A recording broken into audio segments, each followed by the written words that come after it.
All right, let's try this one more time. Now, we've got a math problem here. And I've been really thinking about the verbs that go with anything, right? Because you can't just assume that you know what you're looking at. So here we've got our command evaluate, okay? So this is an integral. I know that there's going to be an antiderivative involved. At first glance, really doesn't look like there's an identity, right? Something like a cosine or just a quick simple power rule. This looks a little harder. I also see that there are bounds. So this is a definite integral, right? Definite integrals have answers. This is an open response question, so I won't need to simplify that answer though. Now, because this is a definite integral that is not an identity, I am going to need to go to u-land. So I'm going to select my denominator as u. I'm going to apply d dx. And notice I am writing out, the full notation so that I can see where is there a derivative. Now,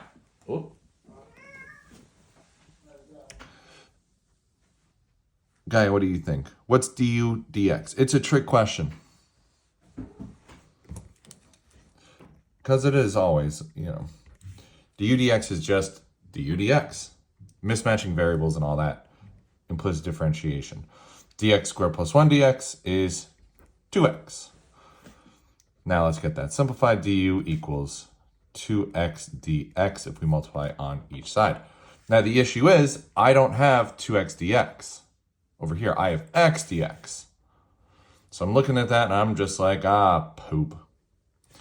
But I can move this 2 to the other side, and now I do have x dx. So 1/2 du equals x dx. So when I rewrite this integral, I can replace all that with something through my u-land transformation. Big ol' fraction du, u in the denominator. Let's just put a placeholder 1 there. I've got a 1/2. And I've got this 5. Now this 5, he's not doing anything. He's not adding. He's just multiplying out there. A lot of times that constant can just come right over. So we've got 5 times 1/2 times 1 over u du.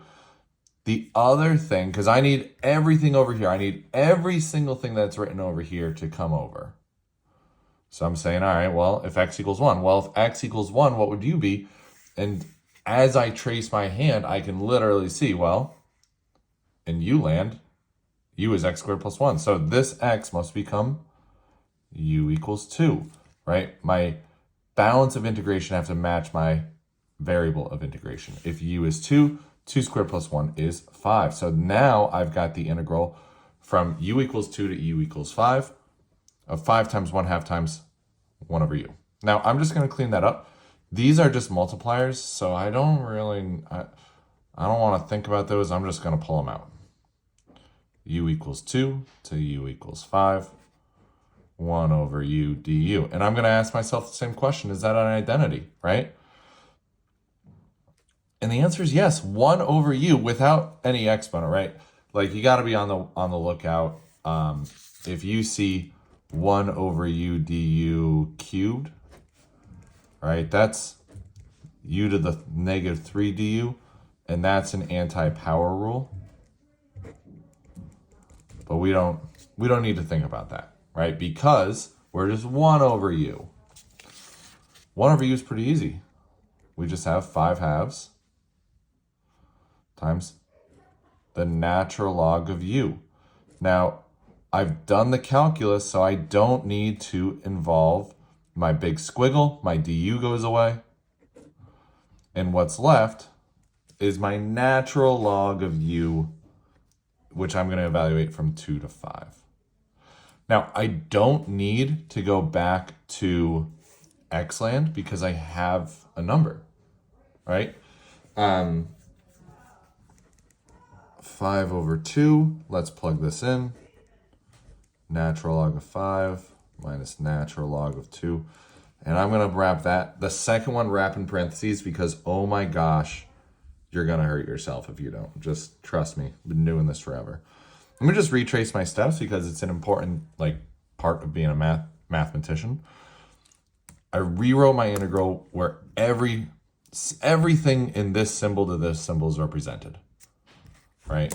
From step 1 to step 2. Step 2 to step 3, I just cleaned it up. I just pulled out that 5/2. So I didn't do anything fancy. Then I took my antiderivative. Notice there's no x's over here. Once I take my antiderivative, right, this 1 over u, that changes. And then it's just my plugging in the 5 and the 2. Hope this was helpful.